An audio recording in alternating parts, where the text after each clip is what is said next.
Right, welcome to the next episode of the CAPB Podcast. For today's session, I'm delighted to welcome Royal Marine veteran Kyle Banner, who is the founder of Dry Trek. Welcome, Kyle, again. Cheers, lads. Thank you. Welcome, mate. Mate, this is your first podcast. Yeah, first one popping my cherry, so I'm happy to be here. Mate, we've said this many times before. It can only get better for me, mate. Yeah. It can only get better for me. Good to cut your teeth on, one of the entry-level podcasts for when some of the big That's podcasts... good. I like listening to yours. I listen to it quite a bit. Oh, nice, mate. Nice. Well, we are, honestly, we love the brand. We love Dry Trek. Paul and I use your gear. We've used your gear for a little while and love your content that you're putting out there. And the fact that you're constantly growing your range, constantly testing your gear, which I love. I'm sure we'll get onto. So fascinated to have you on and hear a bit about your story, mate. So thank you for giving the time. Yeah, no, I appreciate it. So, Kyle, who did you serve with? I was with 40 Commando, my full time, from passing out. That was my first unit. And then when I left, I had my full stint with them. So, if you could give us a highlight of your military career, what would it be? Highlight? I'd say the full thing, really. It was quite short-lived. I got medically discharged quite early on in my career. My highlight was the full thing, like being part of something like that. And it's only now in recent years that I actually appreciate the caliber of guys that I was with. Do you know what I mean? I was very young, very immature, probably, when I look back now. And I think I had some really, really solid guys around me. Probably still use some of the lessons today in Civvy Street, that I probably didn't listen to when they told me back then. But yeah, the full journey for me was unbelievable. One that I took for granted while I was in. Mate, the Royal Marines have got a bond, haven't they? There's, the military have got a bond and the veteran community have got a bond, but the Royal Marines are something else. There's something like some kind of connection you guys get from like the audience. It's weird because it just gets instilled in me from the start, and I still meet guys now who I don't necessarily know or anything like that, and I think it's just a connection that you just because you're a bootneck, you just accept each other straight away. It's it's the best thing I've ever done, 100% hands down. And you deployed as well. You deployed to Herrick. Yeah, well, went Herrick 17 in 2012. Did a couple of America trips, in the build up, and we did like a ship deployment when Libya and Syria first kicked off, like 2010, I think it was. But nothing fruity with that one. Literally just fizz and sunbathing and eating. That was it. Mate, you know what? It's shit when your career is cut short, especially when it's not on your own terms. And I guess that makes it harder. You getting medically discharged I don't imagine the plan was to leave after 6 years then if you got medically discharged. No, it was a tough one for me because I come back from Herrick, did all right. It wasn't like the earlier Herricks, do you know what I mean? But we did all right. And then I was drafted to SFSG. I'm going to go to SFSG in the following January. They put the brakes on that because they wanted me to go on the next America trip. And in that time, I broke my wrist, funnily enough, playing football. And they give me like full MOT in the sick bay, and that was it. And I had like herniated disc in my back, needed operating on, which I was masking because I thought I could just deal with it. And then hearing problem, which got flagged up. And that was it. Was Index. Sorry, my battery's just dropped there. Yeah, and then that was Index then. They tried to, they didn't try and keep me. They just said basically, you can either be a clerk, a chef, or a stores accountant. And I was just like, I had my eyes set, an heart set going SFSG, and now you're telling me that I'm going to be dishing out warmers jackets to the lads. I was just like, no, it's not what I wanted to do. This wasn't the plan. Mate, and this is, we find it with a lot of the guys, you know what I mean? They if the career is cut short, I mean, leaving the military is hard enough as it is. Paul and I talk about it. Whether you've served a full time and you're leaving, even with the comfort blanket of a pension, if you're leaving, you don't have the choice to stay in. It's difficult, you know what I mean? But leaving medically discharged or you know, for whatever other reason. Leaving not on your own terms is difficult. Yeah. And then we look at where you are now with a really successful, I guess, still a side hustle. Yeah, I mean, like, it's where I am now to where I was when I left is two completely different people, because I hit the struggles of the loss of identity thing crippled me. Like, I went in at 17, come out at 23. Anyone I bumped into, I would tell I was a bootnet, because I just felt like I was just everything that I was had been took. Do you know what I mean? And Yeah. even though I'm in a much better place now, it doesn't reflect the journey getting here. If that makes sense. And yeah, it's a weird one, and I always try, and if lads are telling me they're leaving, I'll always try and have a little word in the ear, like, just be ready for it, because whether you think like, nah, I don't want to be in the Corps, when you get into Civil Street, you realise how much you needed it and like how good it was for you at the time. Do you know what I mean? So yeah, to where I am now, like, you know, I would say leaving the Corps has probably helped me, because you are where you're meant to be right now. Otherwise, you know. But it's yeah, that's one that I always try and hone in on with lads that I meet. Is just like, have a plan. Mate, that Everything's gonna leaving, go to plan either. and mate, that leaving the service, mate, and that loss of identity is summit, isn't it? You know what I mean? Paul says it all the time and talks about how, like, in the military, you can kind of, the guys who you right and left, you kind of know what they're capable of. You know what makes them tick. You know what good looks like, and you know they've got your back. And then when you leave, it's like a weird thing, isn't it? Because you straight away, I certainly did, trusted everybody the same. Trusted everybody, like, yeah, great, yeah, you'll do this. I still do, mate. I still make that mistake in business now, and it bites me in the ass. And I'm like, just have a bit of fucking integrity about yourself, like, do you know what I mean? And like, No, mate, that is one thing that is missing from, I find, in Civvy Street, is integrity and accountability. Like, it massive. It boils my fucking shit. Definitely. But where you are today is Dry Trek. So again, mate, sorry. So where you are today is Dry Trek. Yeah. So for the listeners who don't know the fantastic brand, what is it? Basically, like, Dry Trek's just I want it to be a brand for everyone that doesn't price people out of the mountains. Like, I remember being a young Marine, like, gearing up to go Afghan. Everyone had them. Do you remember the big Rab neutrino puffer jackets?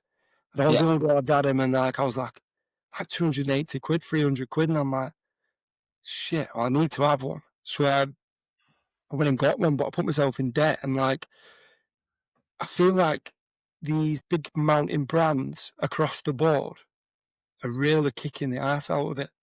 And I don't know, I want to sort of be a bit of a middle ground I want to make money, otherwise I won't be in business. You know, I'm not gonna lie. I want this to be my full-time job.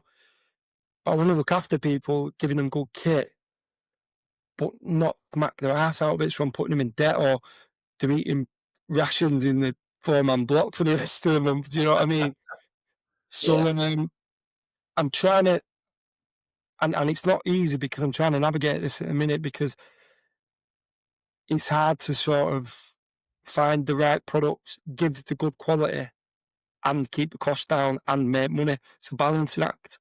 And at the minute, I feel like I've got it, but the more I want to grow and the more I want to use certain materials or companies that provide the materials with the technology, prices are creeping.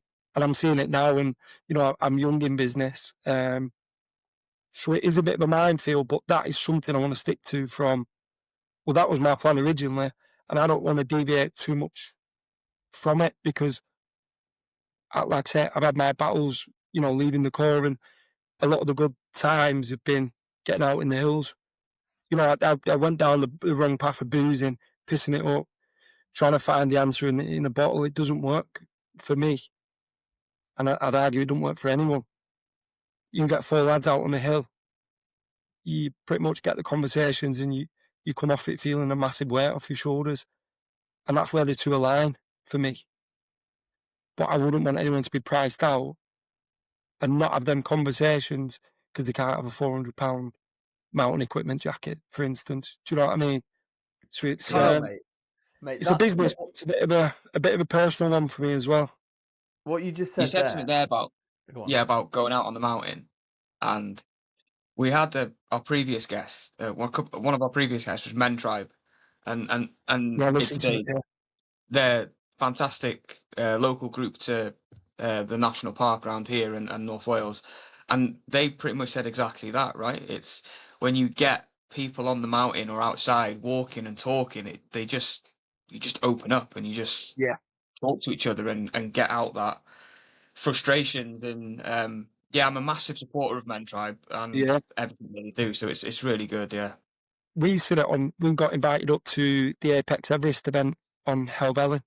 We was a vendor at the event, and originally I was going to do it. It's 9 ascents of Helvellyn, and then you've done the accumulative height of Everest. But I had to work the stall in the daytime, so I said at night when I shut up the stall, I'll get out on the hill with the guys that are not struggling, but maybe if feeling a bit sorry for themselves. And that's the worst time to go out, is when it's cold and wet and dark, innit? So I thought, well, if anyone needs it, come and get me. We'll have a wander up the hill and we'll have a chat. And honestly, some of the stories I heard off that, they took me back. You know, a guy there, he'd had cancer 3 times. It snapped his pelvis, the tumour. He'd had a full pelvis reconstruction. He was doing it to show his son how to be resilient. And I just thought, hell, mate.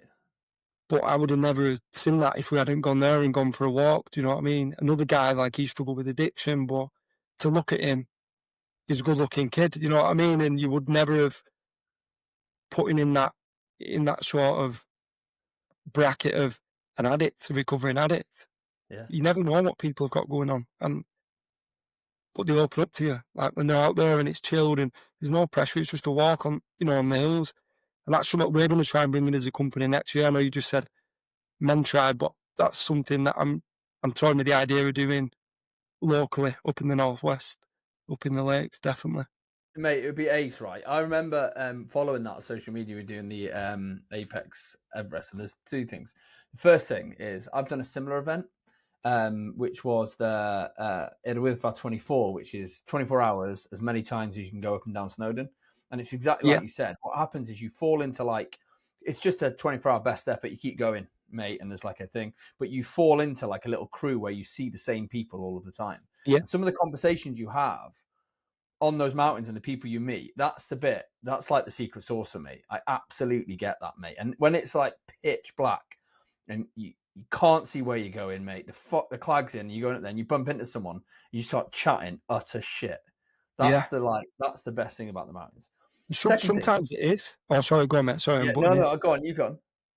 See, sometimes it's it's shit and it's, football talk or whatever, but then sometimes you catch someone who's in a really bad spot and, they're on, I don't want to say the edge, but sometimes it is, and you think, hell, there is solace up here in this place because they're getting it off the chest, and that could have saved them. I don't want to go too deep with it, but it's for some guys, they literally have nowhere to go. And that Men Tribe one I listened to, I thought, a lot of lads probably rely on stuff like this. We have Andy's Man Club up here, and that's a big one.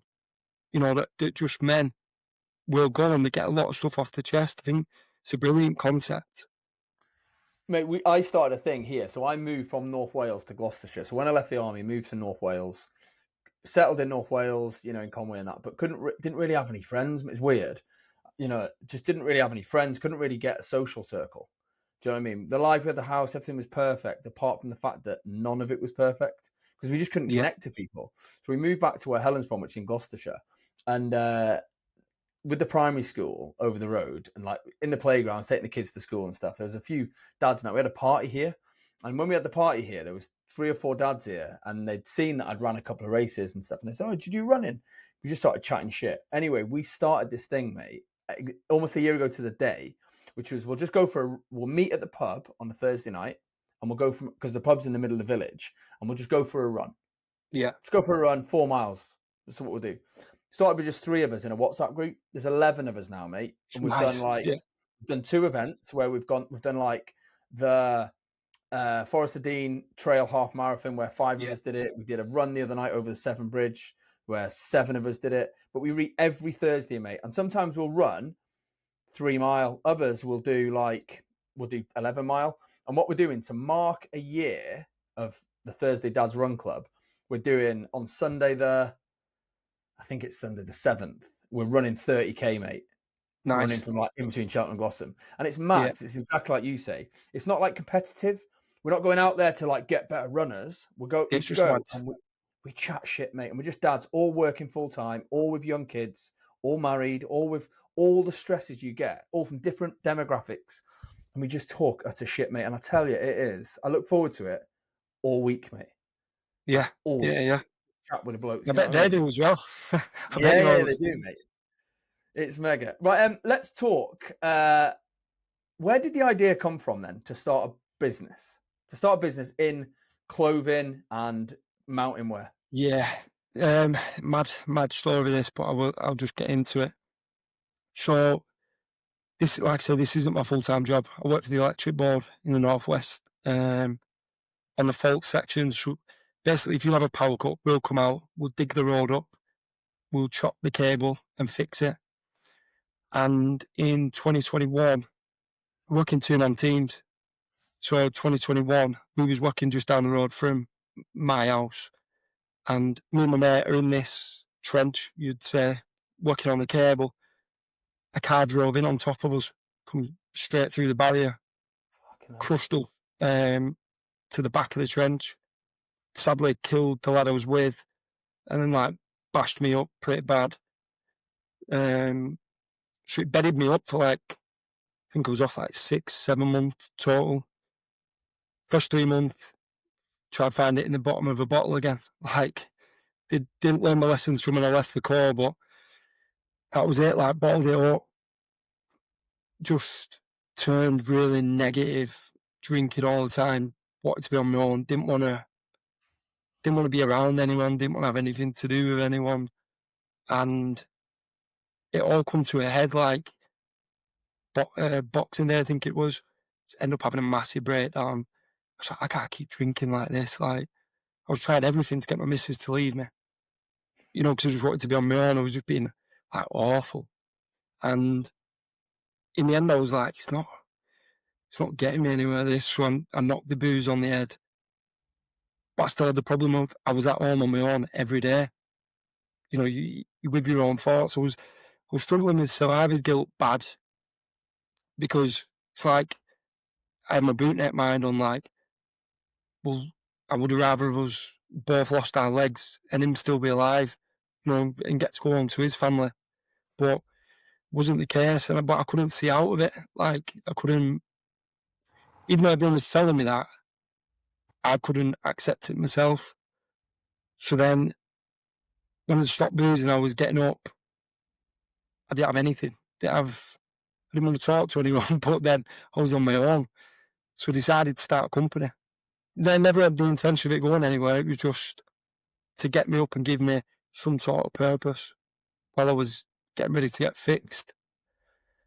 So started it, then got the logo together, got myself back fit. Someone asked me to jump on the National Free Peaks last minute. So I was like, yeah, I'll come back and get any gear. So I got this little shitty race sack, went, and my kit got absolutely drenched. And I mean drenched on Ben Nevis. So then I was like, even though I had the little, like the auto-led bags you put inside, like your dry bags, dead leaked. So I was like, fuck. Then went back to the company like, right, I'm going to get some samples now and I'm going to see if I can mitigate this problem. Got a sample, started drawing them. Started drawing them, got a sample, seen the problem, fixed it. Still thought it looked like shit, so I put the top flap on it, like what our days actually look like. And it got to the 6th sample, and I was like, right, I've done it. I'd had my neck fused then. I'd not had my neck opted on then. So I got to this point, but I was back to work because even though I had issues with my neck, I could go back to work. And I said to my missus, yeah, I'm done now. Like, finished. She's like, what do you mean? And I'm like, well, I've done it. That would be the finished product. She's like, well, order it then. And I'm like, the money we had was for an holiday. So I was like, that's the holiday money for us and the kids. She's like, well, I won't come. Like, order it. So then that was it. We launched the Stormseeker. In that time, I'd drawn the dry mat up as well. So I was doing the cold dipping because of my neck. Like, I got relief. But when I was getting out the water, I would stand on my towel to put my socks on. I was getting a bollocking off my missus when I went back because the towels were muddy and full of twigs and shit. So I designed a little folding dry mat with a microfiber towel inside that you pull off, fling in the washer, and then, you're good to roll again. And then just a Pusser's black grip, but with the same waterproof material. So they were my first 3 products, and I went into business naively, 1st of January 2023. No, 24, sorry. And it was like opening the door to the shop and just a tumbleweed goes past. I think like one of the lads from work, maybe like one of my grandma's mates or something, with a little talking by. And I was just like, what the fuck have I done? Like, this isn't working.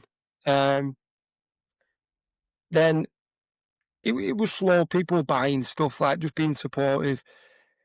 And like, I wanted to quit, but I didn't because it was an emotional attachment to where this brand had started and I couldn't stop. So I just kept rolling with the punches.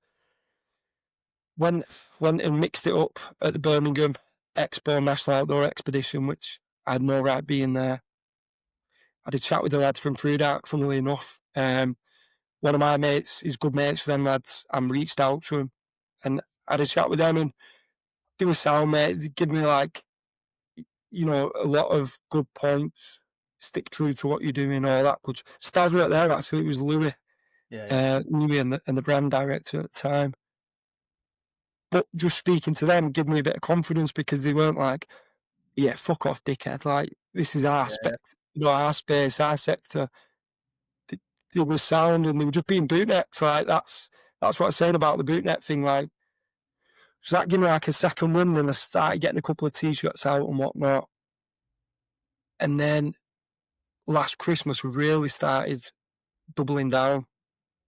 Bit of belief, bit of confidence. And since then, mate, it's just been like a rolling thing where I'm managing to get new products out. Everyone's liking them. And now the quality of products is stepping up because as the more money comes in, the more I can invest. And I don't take anything from this. Like, the money purely goes back in the machine, spits out 2 new products, and then it goes back in the machine. And that's where we're at the minute. But for me, it's, I got to go out testing the products in the hills. It was my own little escapism from, the setbacks that I'd had. And then meeting people on the journey, when I tell that story, like, I don't say it looking for sympathy because there's a lot of people going through, and I've been through a lot worse than me. That was a bad time in my life, and I use it to sort of, I can get on a level playing field with someone in a bad position and sort of, we can use each other's perspective. And especially on that apex, probably open people up a bit to think, are my problems that bad? Do you know what I mean? I talk about like my mate who died, his family. Mine isn't that bad. I had my neck fused and I had my shoulder put back in, but I'm still doing everything. Do you know what I mean? There's 2 kids there without a dad. When you talk to people like that, as harsh as it sounds, it gives them a kick up the arse to think, fucking hell, I'm feeling sorry for myself a bit here. And it's a mentality shift then. And the more that I do a dry track and the more I do these stalls and people ask the same question you've asked, where's it come from? And I'll always tell the truth. I'll always say, this is it. And people have the same reaction, like, oh, so sorry, I can't believe that happened. And yeah, it's shit, it's dog shit, but I do this, doing move it forward. in that adversity, mate, which is, I mean, that's a really telling story and awful for what you've been through. You know, not only medical discharge and that accident happening again, but what you've produced out of it, mate, is a really credible business. You know, and I'm not just saying it. We use all of veteran-owned stuff. We absolutely are ambassadors for veteran-owned, but yours doesn't come across like it's a startup, like it's a guy, like you've just said. Your dry trek bags, I've got loads. I mean, I've got 3 of the big ones, mate. You know, I've got 3 of the big ones just to go anywhere because, mate, when I was in, the big thing was North Face bags. Everyone wanted a North Face bag. Everyone had to have a North Face bag. You grip had to be North Face. So expensive, mate. And yours just aren't. And the quality is immense. And the quality is not just, like you said, people supporting it, but you've got some like real quality people using your gear. You know what I mean? Like really quality who stand by it and stand by the brand. And we mentioned earlier on about the Everest Apex event thing. You put a pillow inside your day sack and like cable tied it outside, and the weather was like honking, and you could see people thinking this might not work. This might. Next day, mate, bone dry. Yeah. And there was people who gone, right, I'm ordering off that. That's it. I'm ordering it. I'm ordering your stuff, and I think that's quality. So that was that was like it was strategic, but I wanted to prove a point because, and I'm gonna next year I'm gonna bring out YouTube. Like I'm not the most confident on the camera.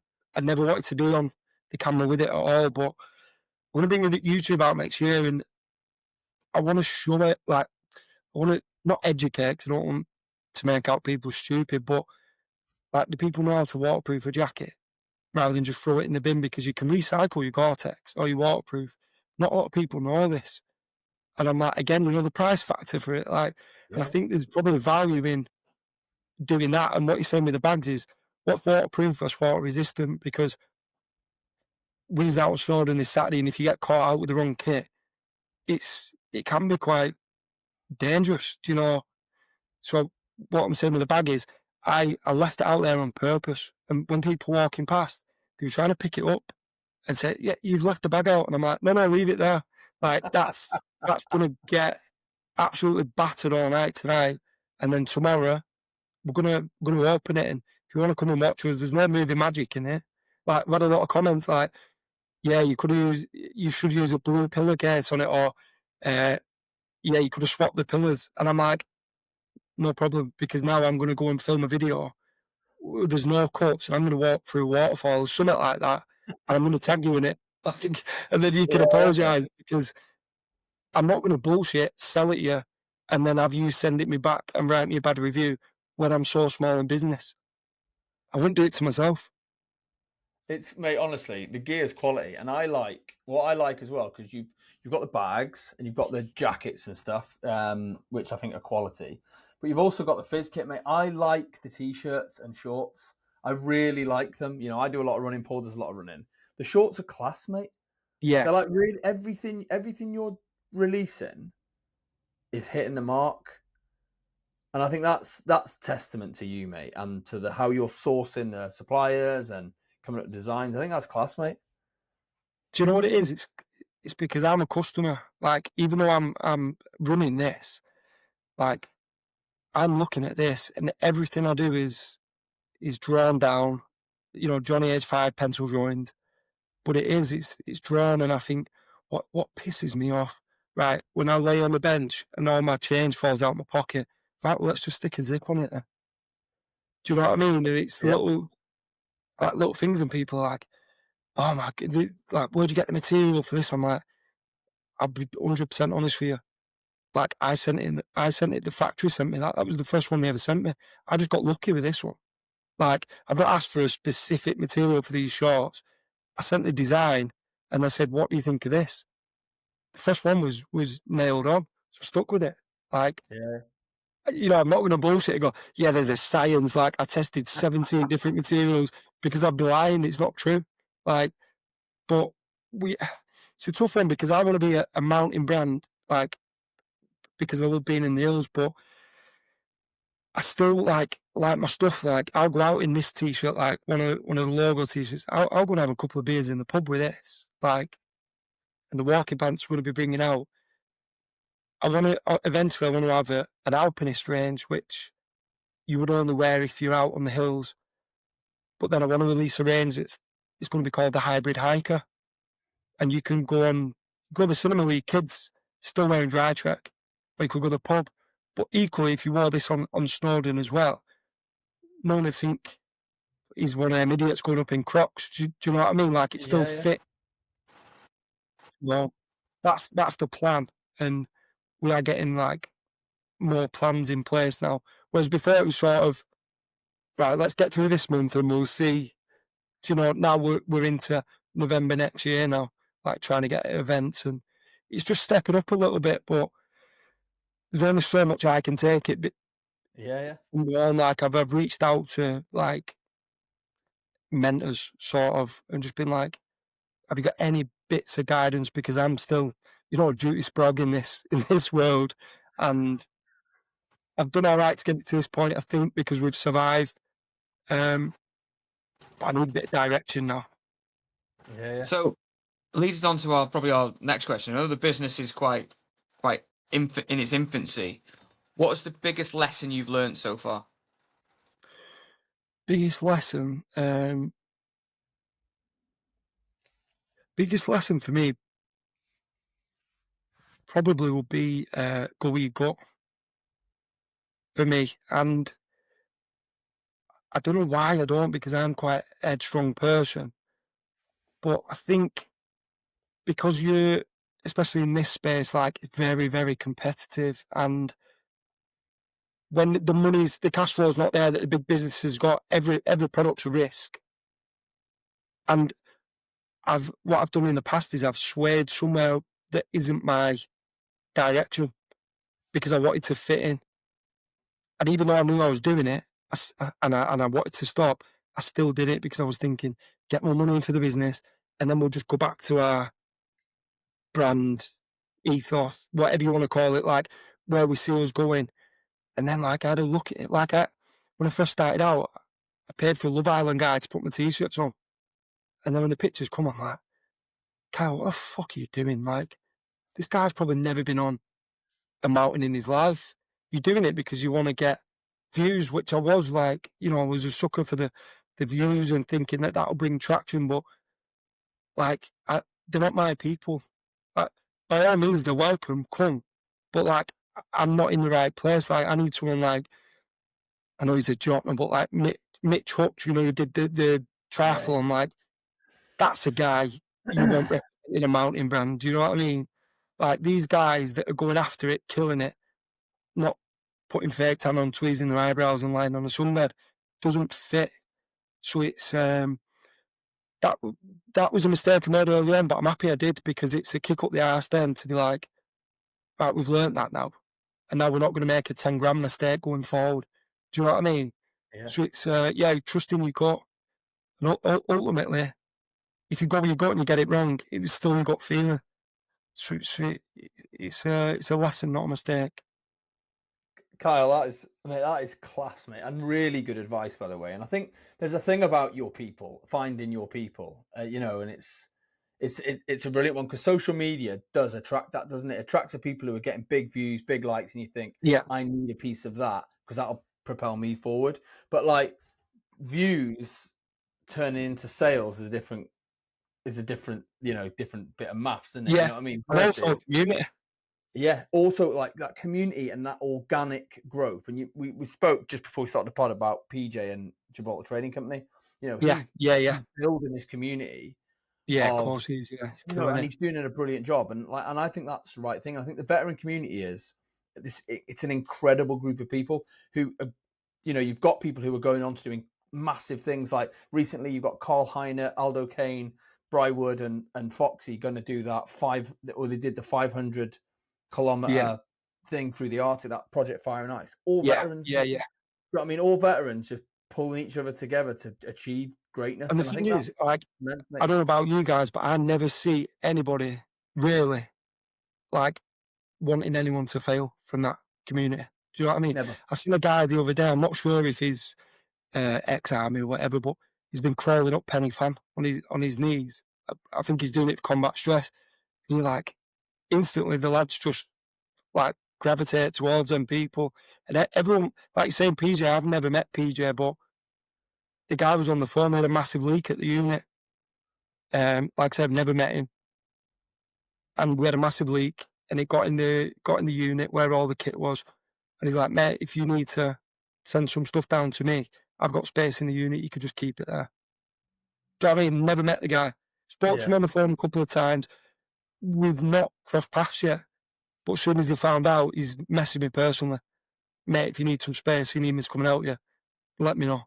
That's something else, isn't it? Yeah, that's what we were saying before. Like, that's the lads. And I think that's why lads get lost when they leave, because there's a lot of snakiness and a lot of selfishness in Civvy Street. And it's not necessarily their fault, but they've never been exposed to a tight-knit community like that where you literally like would help each other out, drop of an hat.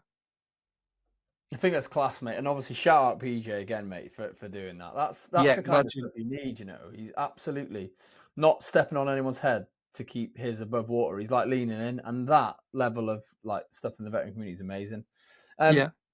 Mate, what is next? What is next for Dry Trek? What's the plan? Good question. I've been having this talk with my missus tonight. Because I'm a problem solver, as in like, even my own kit I've problem solved. So I'm like, I've got drawings everywhere.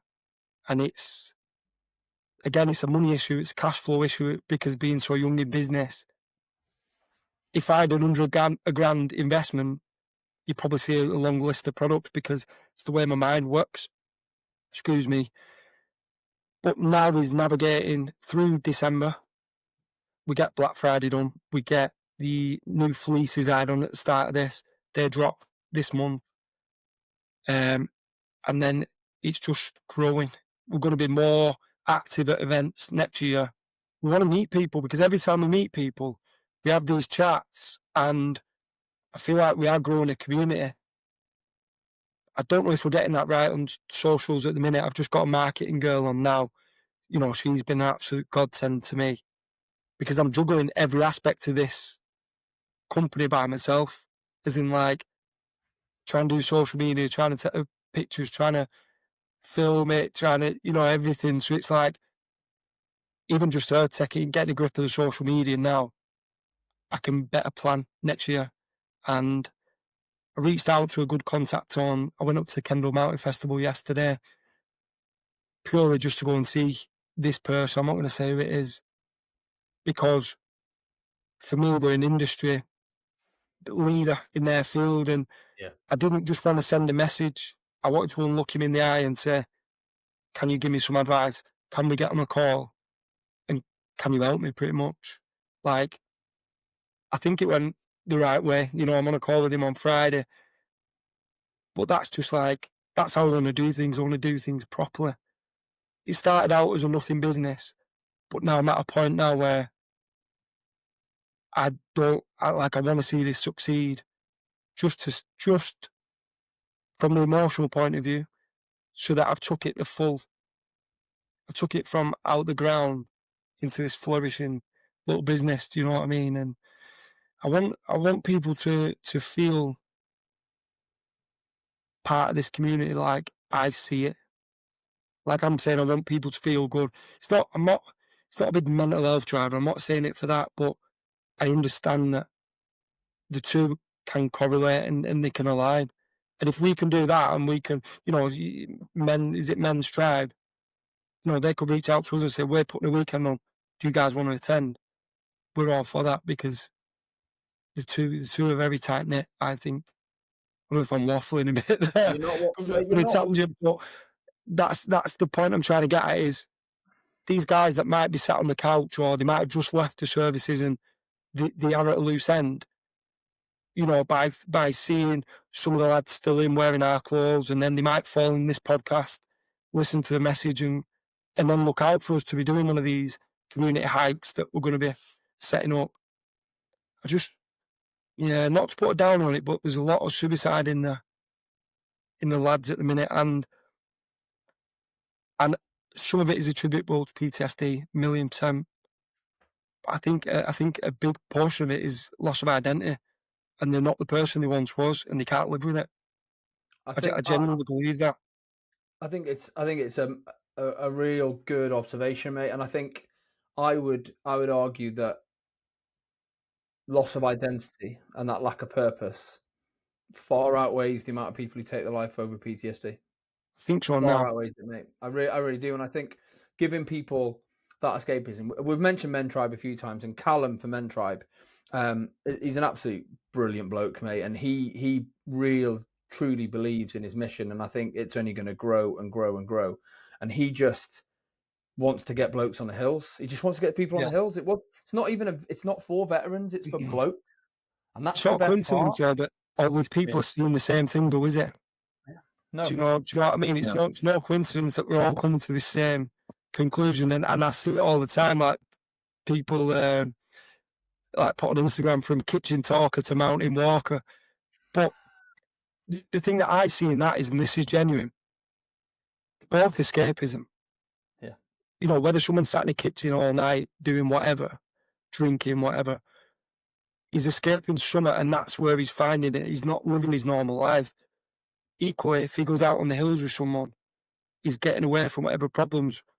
But the output's different because someone's going to impact him positively rather than an hangover that's going to put you in that loop again. And then the depression comes, and then you're at work facing the same shit. And then before you know it, it's Friday and you're back on that, you know, the gravy train. It's not all it cracks up to be. Kyle, honestly, your story is immense, mate. And even listening to you talk, you know, we've been talking for about 40 minutes about your business, and not once have you talked about like profit, and not once have you talked about like that part of the business. You've just talked about giving back, reinvesting, getting the blokes, that community. And that's like a real testament to you, mate, like a real testament. Looking at closing off the pod, right? Yeah. If you had one bit of advice for someone who was sat on an idea, a veteran who sat on an idea, who thought, you know, I'm considering going into business, I'm considering doing a thing, what's that one bit of advice you'd give them? It's funny because I had this chat with my daughter. My daughter's 11. And she come to me last week. She says, Dad, I want to start making action figures with a 3D printer. And I said, perfect. Like, I love that. I'm like, all right, what's the plan? She went, well, I ain't got a plan because I ain't got a 3D printer. I said, right. I said, why do you need a 3D printer for a plan? She said, well, I'm going to make my figures. I said, well, what are your figures? Well, I don't know yet. How much is it going to cost you? I don't know. And I spoke to her that she was an adult, but I'm like, you need to get a plan, like figure out what you actually want. Like, what do you actually want? Do you want to make loads of money? Do you want to just be successful? Do you want to, this is not my daughter now, do you know what I mean? I'm speaking to the lads. For me, I'm not asked about doing this whilst working with my job and burning the candle at both ends because I love it. And my job is my job, but that pays the bills. So it's non-negotiable, but for me, I want to be out in the hills all the time. If I get to test kit, take pictures, dive in, you know, freezing water in the Arctic somewhere, all whilst getting paid, you know, and having a successful company, but that's me, done. Like, and I don't have to be a millionaire, that's fine. But if it took me out of my job now and give me the freedom to go and do all that stuff and keeps my family looked after, and you get to the end and you've got a mint fucking story that you can look back on and go, I fucking swam in the Amazon, climbed this mountain, did this, that's mine. Like, and I just think, you could earn £100 a year, but get to the end of it and just be like, fuck, I didn't even live. Got to 85 and I've got a nice house, but guess what? I've got no stories. Scares me not having any good stories at the end. Mate, I don't know if that answered it. I'll just start baffling it again. Kyle, it answers it, mate. And my main thing would be to get a plan and fucking be unapologetic and go for it. Like, what's the worst that can happen? You end up in the same position you're in now. So what? Like just saying you're going to die. Is what it is. Honestly, mate, it's about, I love that. I love that about making stories and making memories. Listen, Kyle, it has been an absolute pleasure talking to you and learning more about your story, more about the brand, mate. It's been fucking mega. So just thank you so much. Can't wait to release the episode. Yeah, and if you ever need any support, mate, anything we can do as a podcast, then please just reach out, buddy. Yeah, no, I appreciate the time, lads, coming on. Like I said, I listened to a few. When you said it, it was daunting for me because I've never done one. But how can I give advice for people to go to it if I'm not go for it if I'm not going to do it myself? So, no, I appreciate you giving me the time. Thank you, mate. Listen, Carl, all the best, buddy. Thanks so much. Take it easy, boys. Thanks, mate.